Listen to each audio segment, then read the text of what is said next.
we're going to do a little bit of a, I would say, an exotic journey here. We've got our little friend here, the vanilla bean. Definitely one of my favorites. We're going to transform this into one of my favorite cocktails. It's very, very exotic, but it's a martini. It's in the martini family. Okay? And we're going to give it a little bit of an exotic twist, but I'm going to serve it in these glasses today just for tasting purposes, but typically you want to use a martini glass for this application, okay?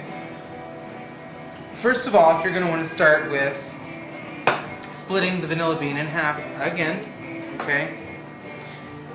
Then you're going to open the bean up, alright? I love doing this. This is one of my favorite parts. You want to take this open vanilla bean and you want to actually rub this paste all over the inside of the glass, okay? Because it's going to saturate the whole drink, alright? Nice part is you don't have to throw this away. You can actually use this as a garnish, alright? So you can have it actually sticking out of your drink. It makes it a little bit more exotic, alright? This drink, I'm going to do this demo with liquor because I think it's just... What's the point of doing a mixology class if you don't use liquor, right? So, in this case, we're going to use Malibu coconut rum. We want that coconut flavor in there. Alright? And, actually, Joel, could you toss this out for me and rinse that out for me really quick? Thanks. So, this drink is actually very exotic, and the reason why it's exotic is because, remember when we were talking about tertiary flavors before? I was mentioning that you're not always going to be going for one direct flavor like rum and coke or cranberry vodka where you're focusing on a mixer, more or less. In mixology, it's about proportions. You should never taste one over another. It should all come together beautifully, and the main flavor that you're going for should be what you taste. In this one, we're going for a coconut flavor, we're going for a little bit of vanilla bean, some basil, alright, and then just a little bit of curry powder. So we're going really exotic with this one, alright? Saw some looks over there in the back like, is he out of his mind? In a way, yes. That's why I'm in this business, right? I'm going to run this around the rim of the glass just to get some of that flavor in there. Toss it back in. Okay? Then we're going to add 2 of the same parts of coconut milk.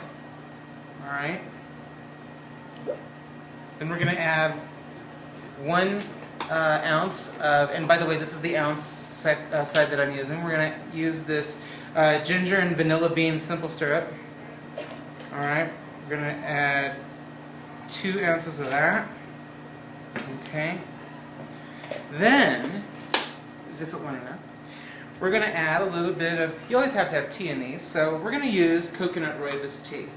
Coconut rooibos tea is one of my favorite teas in the cafe, so we're going to add a little bit of that in there. It's a really, really nice tea, you know. Oh, it's fantastic. Really, really delicious. We're going to add a little bit of curry powder in here. Now, the key to this is not adding too much. So I'm going to show you out here how much I'm talking about. Alright? I'm talking about just this little bit here. And I use too much, it can get really intoxicating. And it can take over your entire drink. In fact, I'm going to take just a little bit more out. So about half of that, actually. And we're going to use that skill we call agitating again. Remember that? Alright.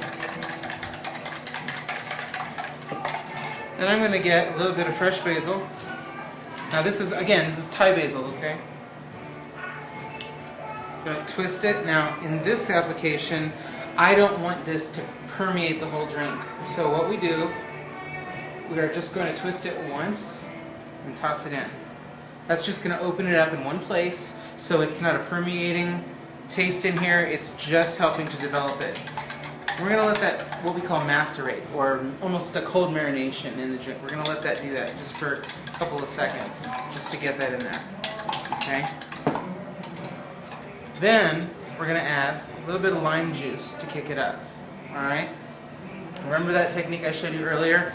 We don't squeeze, we twist. So, this is to ensure that we get a lot of that flavor in there. Okay? Maximum flavor, I should say. Alright. Good mixologist always tastes. Always a good thing. Oh god. That's good. That's fantastic, actually. Holy crap.